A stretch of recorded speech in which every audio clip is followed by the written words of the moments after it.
Jake hosts the afternoon drive from 3 to 6 on ESPN Radio 105.9 in Jackson, Mississippi. Jake, thanks so much for making some time this morning for us, man. Guys, good morning. Happy Friday. How's it going? Man, it's going. We've got a big game on Saturday night when the Razorbacks travel to Starkville to take on the Mississippi State Bulldogs. And I remember watching the game just a slight bit on Saturday and not necessarily being surprised, but just kind of wondering what this Mississippi State football team is this year. I know you probably got a number of calls this week. How excited are the team and the fan base in Starkville, Mississippi?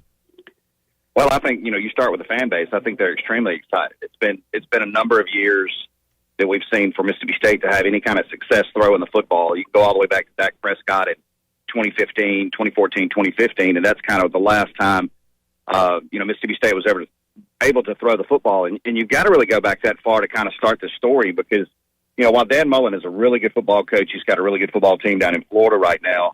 Dan Mullen really kind of checked out mentally, I think, on Mississippi State recruiting the last year or two and really dropped the ball on bringing in quality wide receivers. And then you fast forward through Joe Moorhead, and he didn't do the Bulldogs any favors either. So, we were talking with some people in the program last week before this game, and I said, look, guys, how many wide receivers is Mike Leach going to rotate? Because, Gardner Minshew, who is with the Jacksonville Jaguars, played for Mike Leach. He's from here. I had the opportunity to call all of his high school football games, know him personally and his family pretty well.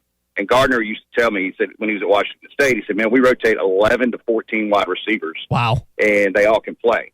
And so last week, I was told Mississippi State was going to rotate 7 to 8. I mean, so that tells you kind of the depth differential and where Mike Leach is now and where he wants to be. But to be able to see him take those wide receivers that were there and then, of course, get a transfer from Alabama and Shavers and some other guys, some JUCO guys, and really turn that thing into the machine with KJ Costello that they did last week. Extremely impressive. The fan base extremely excited. And, of course, it's a long season, but, Mike Leach couldn't have had a better opener than he did last weekend. Jake, I'll tell you what else was impressive is the Mississippi State defense getting to Miles Brennan 7 times in that football game. I think it was 2017 when Alex Greenwich was still the defensive coordinator at Washington State, who's now the DC at Oklahoma, where they had a really salty defense. And I know Leach isn't necessarily known for that unit, but my goodness, they look pretty good getting to Miles Brennan on Saturday. Yeah, that was a real big question mark. And, of course, it's still going to be a question mark moving forward. As, Zach Arnett coming in from San Diego State and, he coached under Rocky Long. What does that mean? What does that look like? Because, as we all know, Mike Leach defenses typically are defenses that's going to bend. Sometimes they're going to break. You're going to have to, win games in the 30s, 40s, maybe even 50s out on the West Coast. But to see them, as you said, get after Miles Brennan and get 7 sacks and be able to, take a bunch of young guys and look much better than I thought they would, especially on the back end. They gave up some plays. But, a really good job defensively. Gave up some points, probably, too many points. There were more points than you would want on a given weekend. But LSU's still got a lot of talent. That's a very talented football team. They're going to be fine. KJ Costello's 623 passing yards have drawn a lot of attention for the new SEC record. The last time Mississippi State and Arkansas played, State set school records with 640 yards in an SEC game, got 460 on the ground. What are you expecting? I don't think many expect Costello to go for 623 again, but what is going to be a reasonable number in the minds of most State fans and the media there for productivity this week for this Mississippi State offense? Well, you're absolutely right, and I've had some people joke and say, "Hey, maybe this is the floor," and I said, "No, that's nowhere near the floor." I mean, that's an unbelievable performance last week. I think you've got to dial that thing way back and say, anything over 300 yards, 300 to 400 yards is probably reasonable for an offense that's going to throw the ball 50, 60 times. I mean, Mississippi State, even though they have Kylin Hill, they didn't run the ball a whole lot last week, and Mike Leach is pretty defiant. I mean, he doesn't believe in ballots. He says he thinks that is way overrated. And, of course, you can go all the way back to several years ago against Utah. I don't think they ran the ball one time and still beat Utah. So, as much as they're going to throw the ball, I think you got to look around the 300, 400 range on average. Would like to see them, though, get Kylin Hill more involved in the run game, and I think you'll see that. I mean, they're going to have to do this at some point. I mean, teams are going to scheme better. They're going to play better defensively. And look, KJ Costello, I mean, he's human, so he's going to have some mistakes. He's going to have bad games, and he's going to have subpar games. But I think that, if you look around at the 300 to 400 yard mark, I think that's probably where you need to kind of put that yard marker. Now you bring up Kylin Hill. That was my next question. 158 receiving yards last week, the highest total for a Bulldog running back in the history of Mississippi State's program.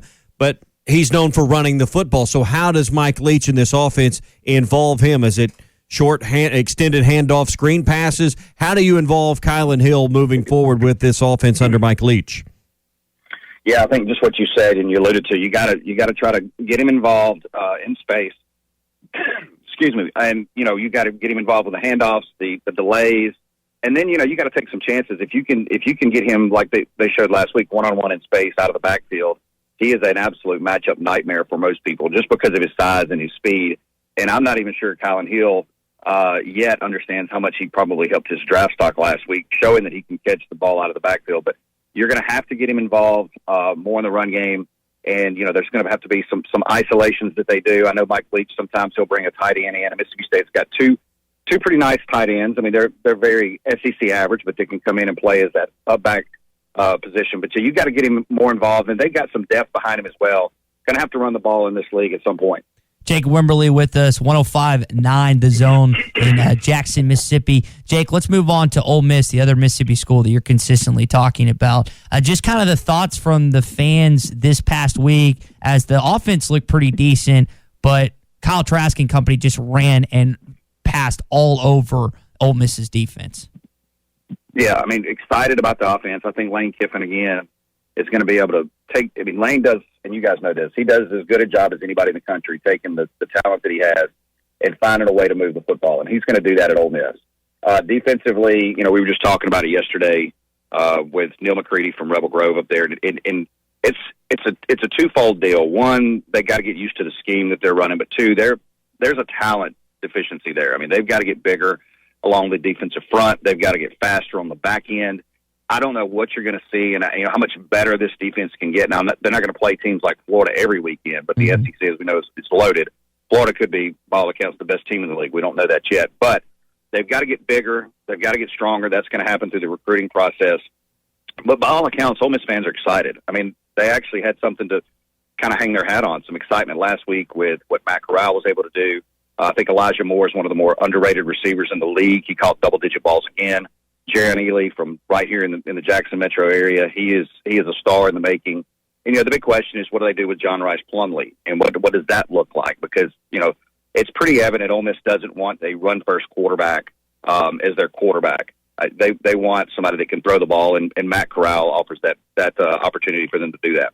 Jake, after week one during the SEC, I've made the case that the second place in the division of the SEC West looks to be as open as it's ever been. Looking at Ole Miss, looking at Mississippi State, LSU, Texas A&M, what do you think about and Auburn as well, obviously. What do you think about who is probably going to contend and be the second best team in the SEC West this year? Yeah, I think you're right. I think it's wide open. I mean, coming into the year, I had Texas A&M. I felt like this would be, if there ever was a year, it was this year. And then, Jimbo and the crew down there started losing some guys that opted out due to COVID, some wide receivers, some guys that just decided to move on with the program. And they looked, and it's one game, so you got to kind of look at it in that context. But Texas A&M did not look the part against Vanderbilt last week. It's a big point spread against Alabama this week. Auburn, Auburn's always got athletes, and Gus Malzahn he's Jekyll and Hyde. Everybody knows that. I mean, he's never had a losing season at Auburn, but he's been up and down. He'll beat Nick Saban and then turn around and lose to Central Florida, and that's no disrespect to Central Florida. So, what does Bo Nix look like? I still feel Bo Nix, and I always have, that they've given him, the media has given him way too much credit, that there's a semblance of being overrated there. You look at LSU, I think they're definitely a step or two behind, and then you look at State, Ole Miss, and Arkansas. And I don't think really, honestly, when you look at recruiting and you look at, the way those programs are run, there's not a whole lot of difference between the three programs. And I think all three programs, even though Arkansas is, as you guys know, I mean, they're in a major rebuild. They looked much improved last week against Georgia to me. Felipe Franks can not turn the football over. I think they've got a chance to beat some people. So I do. I think it's wide open. And if you had to pin me in it, make me make a decision, probably Auburn right now. Just because of the stability of that program, and that's, the staff outside of Chad Morris coming in. I have to probably go Auburn. And, if we're going to knee-jerk this thing, throw Mississippi State in there if KJ Costello can continue to play at a high level. All right, let's circle back to the Arkansas-Mississippi State game. Davis-Wade Stadium's going to be at 25% capacity. That's just over 15,000 fans that will be allowed in. What do you expect the atmosphere to be like? We know it's always a loud place with the cowbells. It's not the biggest venue. What is going to be the home field edge for the Bulldogs tomorrow night?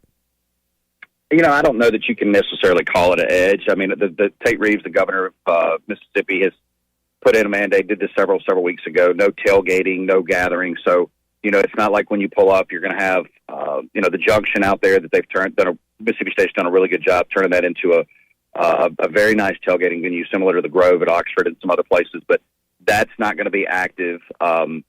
15,000 people. I think you'll have a nice chat, chime in the background. But to me, home field advantage is kind of irrelevant at this point. I think we saw that last week down in Baton Rouge. I don't know that game, how much different it would have been, but I think a full Tiger Stadium would have made a little bit of a difference for LSU.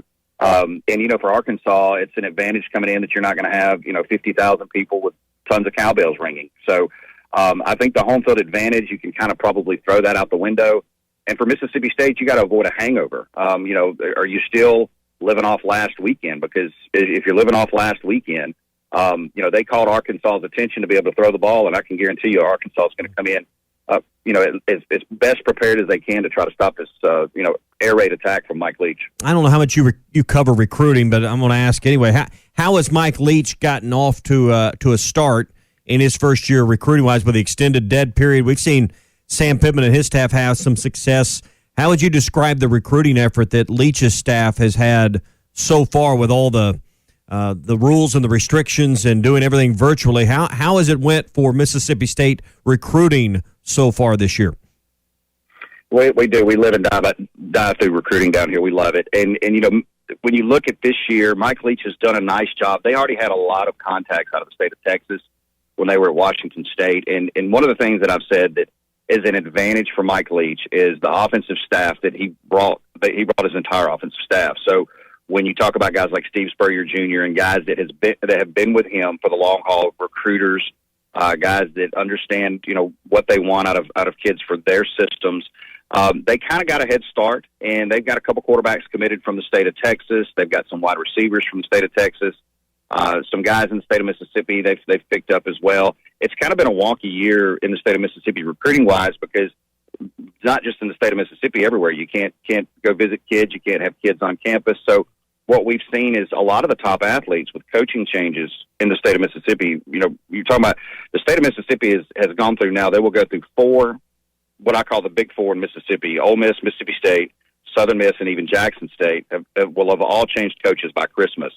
So you're seeing other schools come in and dip in and grab some talent out of the state of Mississippi. But back to your question on Leach, he's done a really good job of grabbing some guys, out of the state of Texas, out of the state of Louisiana. They feel like they've probably met most of their needs at this point. Probably a little shaky on the evaluation, but quarterback is a big thing. Receiver's a big thing for Mike Leach, obviously, and some offensive linemen. He's got some nice offensive linemen, or what look to be committed to the program. And then probably his biggest recruiting coup was Will Rogers, who's the backup quarterback. He's the second-string quarterback on the team, again, from right here in the central Mississippi area, convincing him and to stay on after the coaching change. And I don't think he had a whole lot of convincing to do. He had offered Will at Washington State. So to answer your question, I think he's done a pretty nice job of keeping the guys intact that, were kind of on the board, so to speak, and then trying to find some other ones in a very difficult situation that we're all in right now. Jake, before we let you go, just your thoughts on a score prediction Saturday night against Mississippi State. Wow, that point total. Now, we do a ton of sports gaming down here, and so we look at a lot of that stuff. That point total is at 69. That's extremely high. A lot of people are going to jump the over on that thing and probably push it to 70. I think that game is played well under 69, though. I would have to say, give Mississippi State just a little bit of the edge just because of the quarterback position. Looks like Costello's a little bit more polished than Felipe Frank. So, I'm going to say Mississippi State wins this game somewhere around, 34-24. We'll go 10-point ball game. Okay. Yeah, I'm at 45-31 Bulldogs right now. Jake Wimberly, host of the Afternoon Drive in Jackson, Mississippi on ESPN Radio 105.9. Jake, appreciate your time this morning, man. Enjoying the game on Saturday night, and we'll catch up, I guess, next year when they play again. All right, guys. Appreciate it. Thanks so much. Good stuff from Jake on the conversation.